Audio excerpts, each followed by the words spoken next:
Сайхан дуу дуулдаг хүнээр дууг нь л дуулуул. Сайхан бүжиг хийдэг хүнээр бүжгийг хийл. Түүнтэй адилхан тэр бизнес хийж байгаа хүмүүс сайхан бизнесээ л хийцгээ. Битээ энэ улс төр гэдэг заваа юм руу орж ир. Огт хэрэггүй. Та нарт зохихгүй. Ингээ бизнес улс төр хоёр ингээ холилдоод хутгалтаад хөзөр холцсон юм шиг болоод ирэхээр л нөгөө болж үтэхгүй байгаа муу муухай нөгөө ёс зүйг бүх юмний чинь эхлэл энэс тавигдаж байгаа байхгүй юу? Офшор яхаараа за мууник яг та орхилоо гэж бодъё.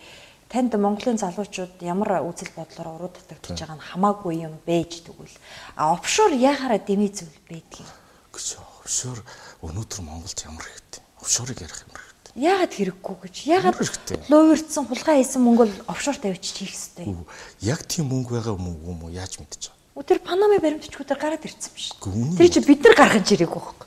Тэр Панамын баримтууд дотор дэлбэрээд гараад ирсэн. Одоо Хонконгийн офшороо дэлбэрүүл бүр манайхан дууслаа.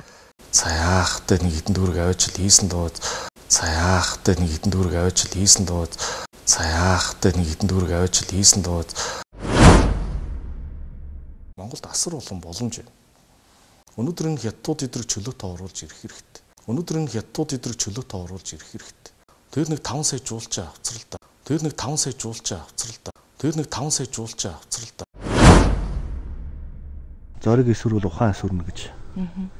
Тэгээ улсын шинжлэх хийн улс орноо өнгөтэй өтө сайхан байлганд болохгүй бүтэхгүй байгаа юм а зас залруулна гэдэг бол зориг хэрэгтэй байна.